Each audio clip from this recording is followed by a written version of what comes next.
Guitar Sessions. This is Rod. Today we are discussing the fact that all change is global. So, what do I mean by that? What does it mean? What are the repercussions of it? That's what we're going to talk about today. We're going to put this under the learning theory kind of stuff. So, we have limited time on this earth, and we want to make the most out of our practice sessions so we can play and we can make great stuff, and that's the goal. So with that said, all change is global. I learned this from a jazz educator who learned it from somebody else by the name of Hal Galper. One of the things that he said was that all change is global, and what that means is you learn one thing, it just doesn't affect that one thing. Say rhythm, for example. By working on your rhythm and getting better at rhythm, just doesn't affect your rhythm. It affects every other category within music. So all is one kind of thing. So doing some research on this, what this is, a monistic thought, which is the idea that aspects of reality are interconnected and part of a unified whole.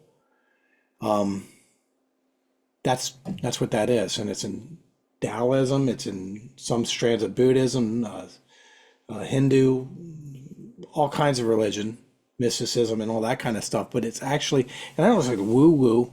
It's actually kind of true. It is what I know to be truth. When I work on my swing playing or my walking bass, when playing bass gigs, it didn't just make my walking bass better. It made everything better. Okay, it made my timing better. It made my rock playing better. It made all kinds of things better. So with that said, as I said, monism, monistic thought, again, suggesting that all aspects of reality are interconnected and a part of a unified whole. What does that mean to us as musicians?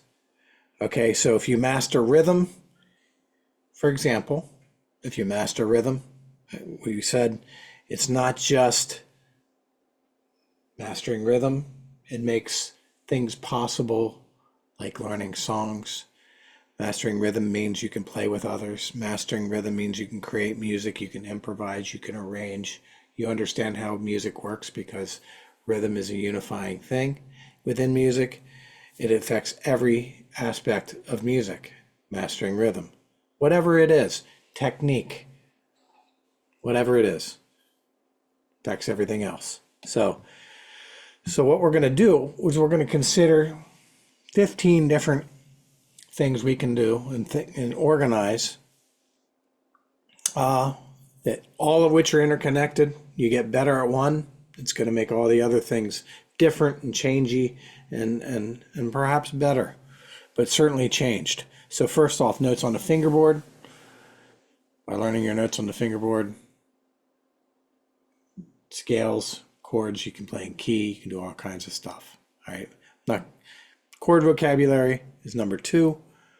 Rhythm and rhythmic vocabulary, that changes everything. Music theory, whenever you learn music theory, it changes everything. Changes everything.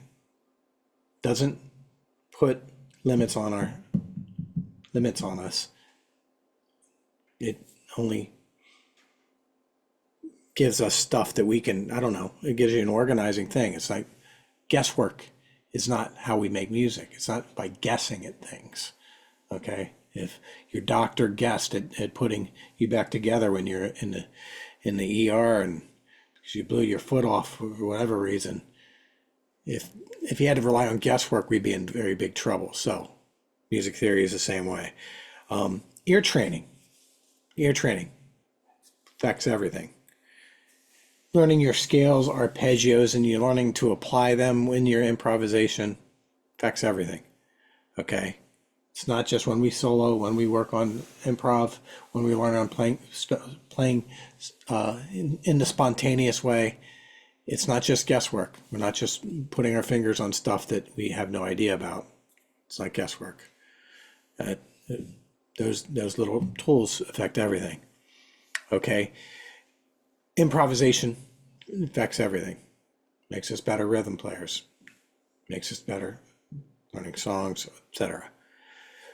Mimicking other players. Absorbing new styles. You learn a new style. You learn the blues. You learn some blues. You're not going to learn the blues. You're going to expose yourself to the blues and learn some of what blues has to offer. It's a lifetime thing. But we'll say learn the blues. That affects everything. Teaches you how to be soulful in your music. Teaches you how to phrase. So mimicking other players. Yes, that affects everything. Can't just tell somebody to take a scale. They have no musical understanding what music sounds like. Take a scale and play over top of a chord progression or whatever. Can't just tell them to do that because they need to hear it. They need to hear it. They need to know how it's supposed to sound, and they need to program. That affects everything. Mimicking people. If I couldn't steal from people, I'd be in very big trouble. Learning to sing affects lots of stuff musically and otherwise. It also boosts your confidence. Okay, learning to sing boosts your confidence. It improves your ear. It makes arranging easy. You can hear things, and this going on with ear training as well. Learning to sing and ear training. Okay, it affects everything. You're a different musician if you learn to sing. Technique, the physical act of playing our instruments. You learn a new technique. You can apply all the other stuff to it. All right, repertoire, songs. Yeah, certain songs affects everything. You learn this song. The lessons should branch out into all other songs. It shouldn't be an isolated song. Common chord progressions, chord substitution. Even taking up a new instrument. You take up a new instrument that seemingly has nothing to do with the guitar. I play drums. My guitar playing has improved because of my drumming. Okay, my rhythm is improved because of my drumming. My idea of song form is improved because of my drumming. My understanding of grooves and different styles is improved because of my drumming. All right, so improving in any one of these areas is going to help all the other areas, whether you realize it or not. And this is a really cool thing. And it's like, we know this as experienced players. Sometimes we'll drop something and we won't. Like when we're kids, like I remember jazz chords when I was a kid, and I hated it because I just wanted to learn the Molly Hatchet song, and my teacher was forcing Cole Porter on me, and I didn't want to hear it. So I put that book aside, and then I went to Berkeley, and I did all this other stuff, ear training and music theory, and learning my notes on the fingerboard, and learning and I did some of that before. Berkeley didn't teach me my notes on the fingerboard, but all the experiences I had combined, when I came back home and that book that haunted me before, I was just sight reading through it, and it was easy because I was working on all these other skills that went back to that core skill of learning those kinds of chord voicings. That was very easy, and I knew how to apply it and all this kind of, because I had a musical context that I could apply the chord to also. All right, so with that said, it's kind of a holistic approach, this monistic kind of holistic, everything affects everything else. Think of that when you practice. I'm a big proponent of linear practice, as I've said in an earlier video. But with that said, all change is global. I appreciate you. You can do this. Grateful for you. Enjoy the process of this learning a new instrument or getting better at that instrument that you've been toying with and playing and fine-tuning your whole life. This is Rod from Boomer Guitar Sessions. I'll see you next time. Hi, this is Rod from Boomer Guitar Sessions. I personally wanted to thank you for being part of our community.